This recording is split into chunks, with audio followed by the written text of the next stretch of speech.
What's happening, guys and girls? Acrinator here, and welcome to the final episode of World of Warcraft Dungeon Overview for the Cataclysm expansion. It's been a journey to get here, but it's almost time to say goodbye to one of the most consequential expansions this game has ever seen. But before we do that, we first need to finish off the remaining instance that released with the Dragon Soul raid. I'll be guiding you through the Hour of Twilight with my druid you see here, so with that being said, let's dive straight into it. The stage is almost set. The dragon aspects are holed up inside Wyrmrest Temple, with Deathwing and his forces sieging the whole of Dragonblight. With the Dragon Soul in hand, we travel to the Path of Titans just outside Crystalsong Forest to meet up with Thrall and escort him and the artifact to the temple. Of course, things can't be that easy. This is the moment the Twilight's Hammer cult has been waiting decades for, and they're not about to let it slip through their fingers. They've sent some of their strongest soldiers to apprehend us before we ever get the chance to set foot in Wyrmrest. Despite our battle-tested resolve and one of the world's strongest shaman being our traveling companion, this is gonna be an uphill battle. The Hour of Twilight is a level 85 heroic dungeon located within the Caverns of Time dungeon hub. Kind of surprising considering it and the raid that follows it don't involve any time travel, but I guess it was simpler to have all the portals for this grouping of instances in one place. Anyways, just like the last two episodes, make your way to the Caverns of Time main concourse, head directly to your right like you did for End Time, except this time you'll be going all the way down that branch to the instance portal directly ahead of you.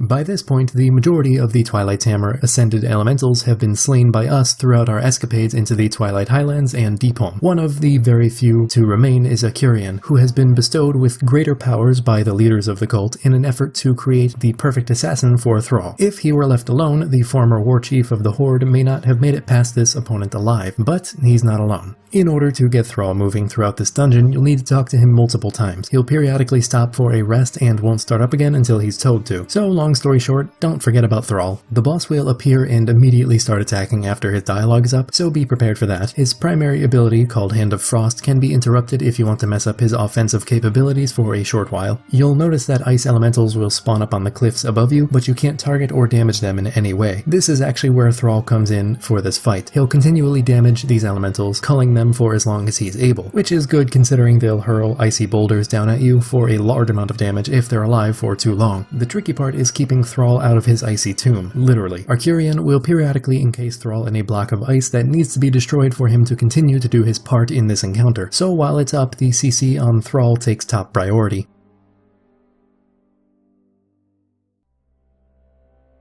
Originally a Blood Elf mercenary, Asira eventually succumbed to the dark energies emanating from her surroundings, losing almost all of her sanity in the process. She now has become the Twilight's Hammer's greatest assassin, and one of the last aces they have up their sleeve to deal with us. Before the boss encounter, you will need to work your way through a few enemy ambushes. None of them are impossibly difficult, just focus down one enemy at a time and they should fall easily enough. Other than that, Thrall will lead the way to the actual boss fight. Can we just take a moment to acknowledge that Thrall is actually useful throughout this dungeon, unlike most escort missions? He helps out in the boss fights to the point where he makes a serious difference, and the mechanics mostly revolve around enabling him. Hate on Kata all you want, but this dungeon is designed pretty damn well. Getting back on track, however, Asira only has a few abilities, pretty much all of which you'll want to look out for in some capacity. The first thing she'll do is cast Mark of Silence on a random player. This makes it so that the next spell said player casts causes Asira to throw a dagger at them. The knife itself doesn't do much damage, but it will also stun the player if they're affected by Mark of Silence. I can't believe I'm saying this, but you'll want to position yourself so that your teammates get hit by this instead of you if you have the mark. The damage is negligible, and the thing to really worry about in this case is the silence. The tank will also need to be ready to consistently kite the boss around, since she'll drop a smoke bomb that will decrease everyone's chance of hitting anything. Ironically, this does also include the boss as well, but the outline of this ability isn't well enough defined to reliably kite Asira so that only she is affected. And at 30% remaining health, Asira will cast a blade barrier around herself that will limit weaker attacks to cause only one damage to her. Only by casting stronger abilities will the barrier break, allowing you to continue on fighting like normal. So once you see the blades start flying, use your pyroblasts, chaos bolts, etc.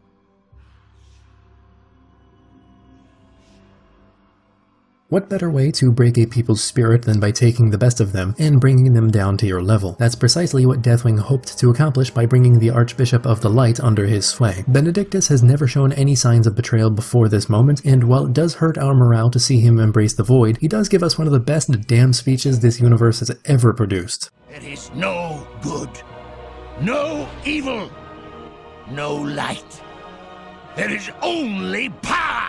Unfortunately for all the hype and edginess surrounding the idea of turning the Archbishop of the Light against his own people, this is probably the simplest fight in the entire dungeon. Both phases are basically the same with only minor differences in numbers and appearances. During the first phase, Thrall will be helping you like he has up until this point. Benedictus will occasionally cast a wave of energy to sweep over the area, greatly damaging anyone caught in it. Thankfully, Thrall will create a little bubble of water for you to stand in, essentially negating the damage this causes. The boss will also summon 3 magical orbs that will fly after a random player, creating a small pool of damage wherever they land. I'd recommend moving around constantly while the orbs are charging up in the air, so that if they do manage to attack you, you won't be standing in the fire for too long. At 60% health, Benedictus will go from his usual light-based abilities to using void-based ones, giving him a slight damage boost and making his visual effects easier to see, and preventing Thrall from helping you any further. Other than that, the fight is the exact same as before. The thing you want to note is that the wave ability will happen during the second phase without anywhere for you to hide from its damage, so this is the point where you want to both be on your A game for healing and burst the ever-loving shit out of the boss from then on. I know it's a lot of health to burst down in a relatively short amount of time, but it's the only option you've got at this point. Well, I hope you all enjoyed this video and this season of Dungeon Overview. If you did, feel free to give it a thumbs up, and if you want to see more like it, maybe even subscribe. Links to my social media and whatnot are in the description below. And as for the comment question, why do you think Thrall received so little help on his final approach to Wyrmrest Temple? I mean, I know that by this point we're regarded as seasoned and capable adventurers, but you'd think that someone could have given the time to help us out. I get that it would have been less interesting to have a giant dungeon party of legendary heroes just rampaging across the frozen wastes, but still, makes you think. Anyways, that's all the time I've got for today, so until next time, don't die.